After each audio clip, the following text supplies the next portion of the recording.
Salam sejahtera untuk kita semua. Pada video kali ini saya akan membahas tentang penggunaan turunan fungsi trigonometri dalam menghitung nilai maksimum dan minimum fungsi trigonometri ya. Materi ini adalah materi kelas 12 IPA ya, karena ini adalah matematika peminatan, sehingga ini materi untuk kelas 12 IPA. Dan tentunya di semester ganjil kalian telah mempelajari turunan fungsi trigonometri ya. Saya harap kalian masih mengingatnya karena ini sangat penting untuk kita menggunakan turunan fungsi trigonometri ini untuk menghitung nilai maksimum dan minimum fungsi trigonometri ya. Untuk itu selanjutnya untuk mendukung channel ini kalian like, subscribe, dan juga bunyikan loncengnya untuk mendapatkan notifikasi terbaru dari channel ini ya. Oke, kita lanjut pada materinya. Langkah-langkah menghitung nilai maksimum dan minimum ya untuk suatu fungsi trigonometri ya. Jadi butuh langkah-langkahnya agar apa? Agar kalian sendiri bisa memahami tahapan-tahapan dan cara berpikir kalian itu terarah ya. Dari mana kalian mengerjakan sampai pada akhirnya harus seperti apa ya untuk mendapatkan nilai maksimum dan nilai minimum itu ya. Oke, kita lihat langkahnya. Yang pertama adalah mencari turunan ya, turunan dari fungsi yang diberikan ya. Tentunya kalian sudah tahu ya, diberikan suatu fungsi misalkan fx atau y dan kalian menentukan turunan fungsinya. Yang kedua, mencari nilai x ya atau sudut yang memenuhi persamaan ya. Trigonometri pasti berhubungan dengan sudut ya, untuk sinus, kosinus maupun tangen ya dan lain sebagainya. Untuk itu mencari nilai x itu sendiri adalah sudut pada trigonometri ya. Yang ketiga, setelah mendapatkan nilai x tersebut atau sudut tersebut, kalian harus substitusi pada persamaan awal fungsi gitu ya. Jadi persamaan sebelum fungsinya diturunkan ya, persamaan awal ya. Entah itu fx atau fungsi y misalkan ya. Kemudian langkah yang keempat yaitu kalian mengambil nilai tertinggi ya dan juga nilai terendah ya. Pada langkah 3 ya, pada langkah 3 itu kan didapat ada nilai tertinggi ada nilai terendah ya. Karena itu nilai yang tinggi sebagai nilai maksimum dan nilai yang terendah sebagai nilai minimum. Oke, kita lanjut, kita lihat contoh soalnya. Tentukan nilai maksimum dan minimum dari fungsi fx sama dengan 2 cos x ya. Pada selang atau interval ya 0,2 pi. Ini tujuannya agar kita mencari sudut itu tidak terlalu banyak ya. Kita cukup mencari dari 0 derajat sampai 2 pi ya atau 360 derajat ya. Ingat bahwa nilai pi itu 180 derajat ya. Saya harap kalian anak IPA karena itu harus bisa mengingat tentang trigonometri ya. Penyelesaiannya fx sama dengan 2 cos x ya. Kita ikut langkah yang tadi. Yang pertama adalah mencari turunan dari fx itu sendiri ya. Cari turunan dari 2 cos x ya. Saya harap kalian tahu ya, f aksen x ya. Turunan itu lambangnya sendiri adalah f aksen x ya. Fungsi aslinya fx berarti turunnya f aksen x gitu ya. Jadi kedua ini beda ya. Oke, 2 cos x sendiri turunannya adalah negatif sin x ya. Karena itu turunan dari 2 cos x adalah negatif 2 sin x. Oke, langkah yang kedua itu mencari nilai x atau sudut yang memenuhi persamaan ini ya. Negatif 2 sin x. Oleh karena itu yang pertama, konsep yang harus kalian ingat adalah turunannya harus sama dengan 0 ya. F aksen x harus sama dengan 0 ya. F aksen x sendiri itu yang tadi ya, negatif 2 sin x. Jadi kita bisa tulis negatif 2 sin x sama dengan 0 ya. Kemudian yang kita mau cari itu kan nilai x ini, sehingga sin x ini kita harus pertahankan ada di ruas kiri. Dan di sini hanya ada sin X di ruas kiri ya. Karena itu negatif 2 ini harus kalian eliminasi ya. Dengan cara apa? Membagi kedua ruas dengan negatif 2 ya. Ini kan kalau dibagi negatif 2, negatif 2 bagi negatif 2 tereliminasi ya. Tinggal 1. Jadi 1 sin X gitu ya. Satunya tidak usah ditulis. Kemudian 0 juga bagi negatif 2 hasilnya pasti 0 ya. Sehingga sin X sama dengan 0 ya, karena ini negatif 2 tadi sudah habis ya. Kalau begitu nilai yang memenuhi persamaan ini apa? Sin X sama dengan 0, X-nya harus berapa gitu ya. Jadi X yang memenuhi itu adalah gini ya, cara berpikirnya gini. Kalian pikirkan nilai X itu sudut berapa, sehingga sin daripada sudut tersebut nilainya adalah 0 ya. Saya pikir persamaan trigonometri ini di kelas 10 sudah ya, sehingga atau di kelas 11 juga ada ya persamaan trigonometri, sehingga ini bukan hal baru lagi untuk kalian ya. Jadi sin X sama dengan 0 berarti nilai X itu berapa saja ya. Sin sudut berapa yang nilainya 0 ya. Oke, betul sekali 0 derajat ya. Sin 0 derajat nilainya 0 ya. Kemudian berapa lagi? Pi, oke. 180 derajat ya, sin 180 derajat 0. Kemudian 2pi, 2pi sin 360 derajat sama dengan 0 gitu ya. Jadi 2pi ini sama dengan 360 derajat ya, tentunya kalian tahu. Jadi kita hanya mendapatkan nilai X atau sudutnya ini hanya 3 ya, karena apa? Sudah sampai 360 sesuai dengan selang.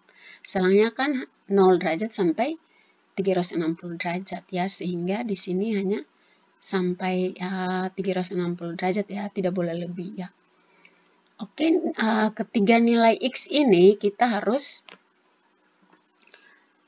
lakukan seperti pada langkah 3 ya. Kita lanjut langkah 3 itu, ketiga nilai X atau sudut ini kita substitusi pada persamaan awal fx, yaitu pada 2 cos X. Jadi X yang ini nanti kita ganti dengan 0, dengan pi, dengan 2pi. Kita lihat kalau X-nya kita ganti 0 derajat ya. Berarti 2 cos X menjadi 2 cos 0 derajat gitu ya. X ganti 0 derajat ya. Cos 0 derajat berapa? 1 ya. Itu sudah hafalan mati ya untuk anak IPA tentunya. 2 kali 1, 2. Oke, kita lanjut. Untuk X sama dengan pi ya, saya munculkan lagi. Jadi tadi 0, sekarang pi ya. Berarti kita ganti X dengan pi lagi ya. 2 cos X berarti 2 cos pi. Nilai cos pi atau cos 180 derajat itu kan negatif 1 gitu ya. Kenapa? Karena 180 derajat di kuadran 2, dan untuk kuadran 2 nilai cos itu negatif ya tentunya. Karena itu 2 kali negatif 1 negatif 2. Nah, untuk yang ketiga X kita ganti dengan 2pi ya. Berarti 2 cos 2pi. 2pi 360 derajat ya.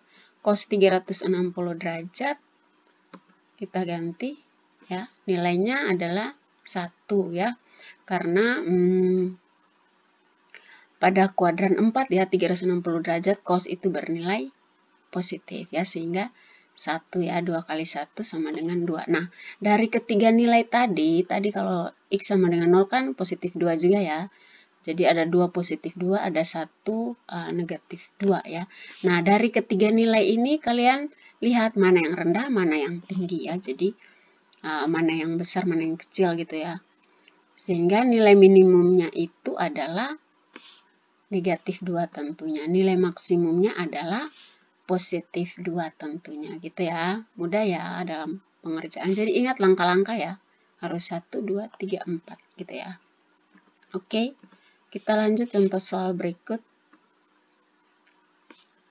Oke, ini nilai maksimum dan minimum dari fungsi fx. Ini ada bentuk pecahan ya. Pecahan untuk turunan trigonometri. 3/2 sin X tambah X. Selangnya masih sama 0,2 pi. Penyelesaiannya ya saya harap kalian masih ingat bentuk turunan fungsi kalau U per V gitu ya. Ini U per V gitu ya. Nah, konsepnya U per V berarti hasilnya adalah, atau kita bisa gunakan rumus U aksen kali V kurang V aksen kali U per V pangkat 2. Nah, U aksen V aksen ini juga turunan dari U, turunan dari V gitu ya. Jadi, kita tentukan U-nya yang 3 ya.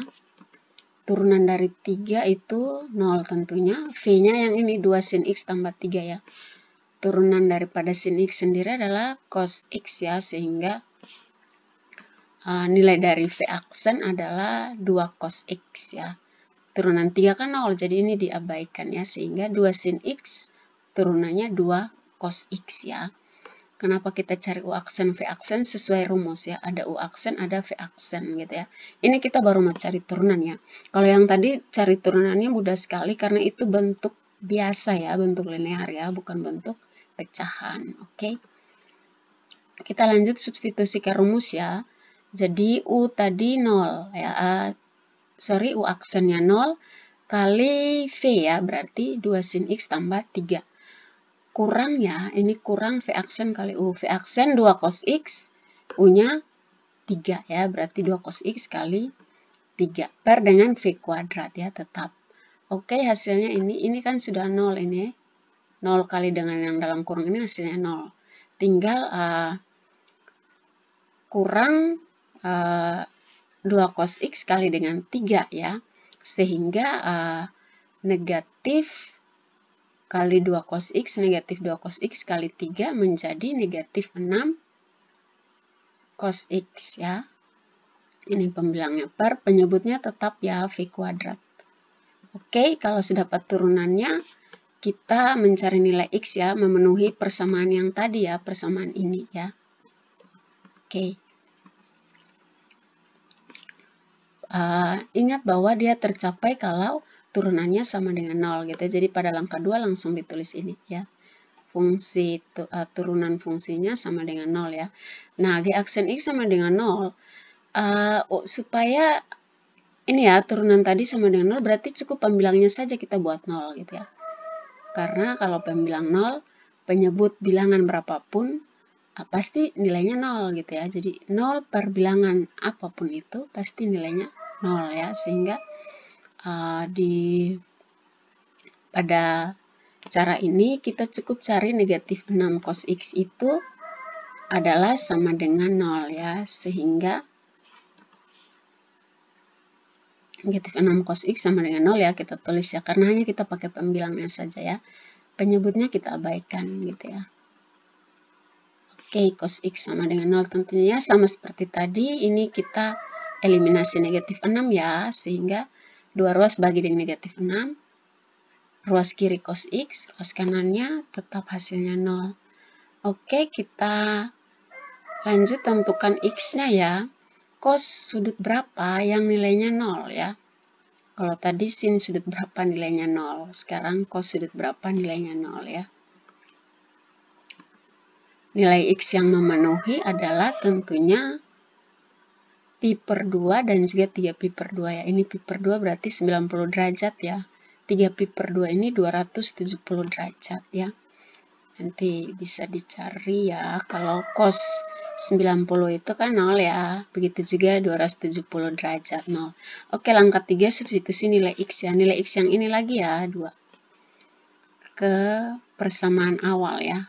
Ini persamaan awalnya kan tadi ini ya, yang pada soal itu. Oke, X-nya kita ganti dengan pi per 2 ya. Tinggal diganti, pi per 2 di sini diganti 90 derajat ya, supaya mudah hitung. Oke, sin 90 kan 1 ya. 2 kali 1 tambah 3. Pembilangnya kan tetap ya, penyebutnya saja yang berubah. Sin 91 gitu ya, nilainya. Oke, betul 3 per 5. Ya, sekarang yang kedua kita ganti dengan 3 pi per 2 ya. X-nya ganti 3 pi per 2. Ini tetap ya, fungsinya 3 pi per 2 ya, diganti dengan X itu. Oke, 3 pi per 2 tadi 270 derajat ya, sehingga sin 270 derajat negatif 1 ya. Sin pada kuadran 4 itu nilainya negatif ya, sehingga 3 per 2 kali negatif 1 tambah 3 ya. Hasilnya 3. Oke. kita lihat nilai max, nilai minnya. Tentunya 3 ini yang nilai max, 3/5-nya nilai minimum. Ya, ini sudah langkah 4 ya, tidak saya tulis lagi ya, karena ini sudah pada bagian kesimpulan. Oke, kita lihat lagi, masih adakah soal? Oh ya, masih ada. Hitung nilai maksimum dan nilai minimum ya, dari fungsi Y ini. Dia bisa pakai fx itu sendiri adalah Y ya. 5 per cos x tambah sin x ya, intervalnya sama ya, lebih kecil sama dengan 360 dan lebih besar sama dengan 0. Oke, langkah pertama ingat cari turunan ya, cari turunan Y. Ini juga bentuk U per V sehingga pakai rumus yang sama tadi ya. U-nya 5 ya tentunya, V-nya cos x tambah sin x. Oke, U aksennya masih tetap 0. V cos x tambah sin x ya. Kemudian cari lagi V aksen atau turunan dari V. Turunan cos x, negatif sin x, turunan sin x, cos x ya. Oke, jadi seperti ini. Disubstitusi ke rumus yang ini ya. U aksen kali V ya, berarti 0 kali dengan cos x tambah sin x. Kemudian kurang negatif sin x tambah cos x kali 5 gitu ya. V aksen kali U per dengan V kuadrat ya. Oke, ini sudah 0 ya tentunya. Ya, tereliminasi sudah. Habis dia di situ. Nah, kemudian ini negatif kali negatif, positif sin x. Negatif kali positif cos x. Negatif cos x gitu ya. Jadi ini sin x kurang cos x ya. Jadi ini tanda tadi berubah karena pengaruh dari sini nih negatif ya. Negatif ini hilang ya. Jadi positif nih. Oke, kali 5 tetap ya.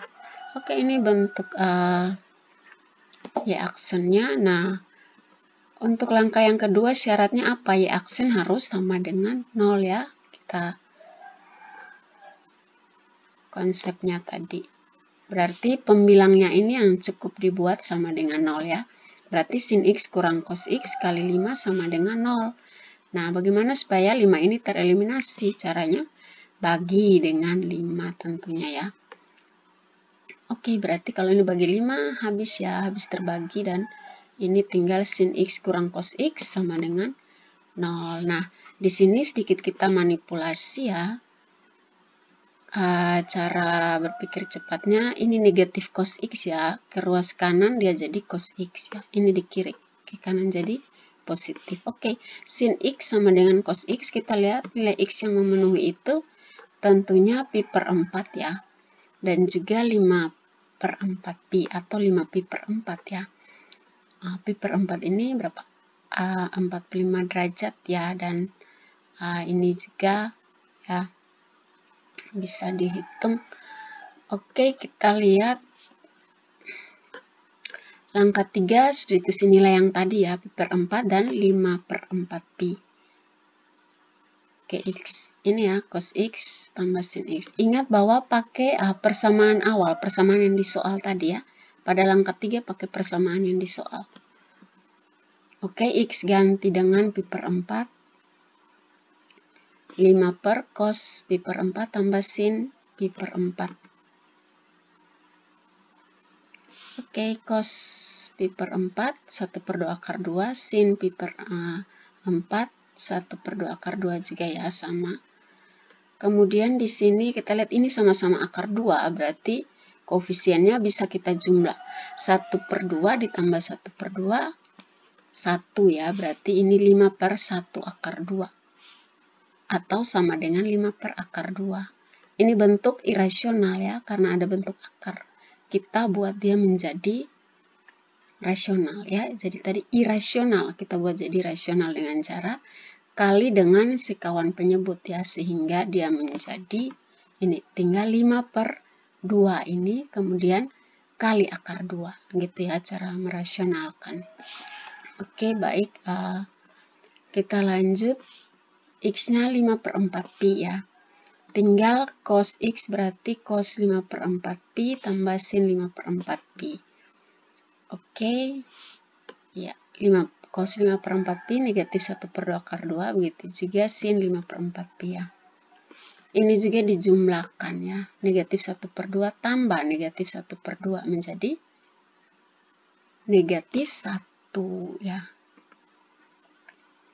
Berarti 5 per negatif 1 akar 2 ya. Ini bisa juga kita tulis 5 per negatif akar 2 ya. Ini kan menjadi negatif akar 2. Oke, ini juga tidak rasional ya. Kita buat dia jadi rasional sama ini, hanya beda di tanda ya. Jadi dia menjadi negatif 5/2 akar 2. Oke. Nilai maksnya tentunya yang negatif ya. Nilai maksnya yang positif, nilai minnya yang negatif ya. 5/2 akar 2 ini negatif 5/2 akar 2. Oke, cukup sekian. Saya pikir ikuti langkah-langkah saja ya. Ikuti langkah-langkahnya saja. Pasti sudah bisa menjawab dengan baik ya. Mengerjakan dengan baik, bisa memahami dengan baik. Oke, di sini saya berikan latihan soalnya. Selamat mencoba ya 4 soal ini. Kalian bisa jawab di kolom komentar. Cukup nomor 1 nilai maksnya ini, nilai minnya ini gitu ya, dan seterusnya. Harap perhatikan lagi contoh soalnya, diperhatikan dengan baik dan teliti ya. Jika ada pertanyaan juga silakan ya. Oke, sekian dulu materi kali ini, sampai jumpa pada video selanjutnya.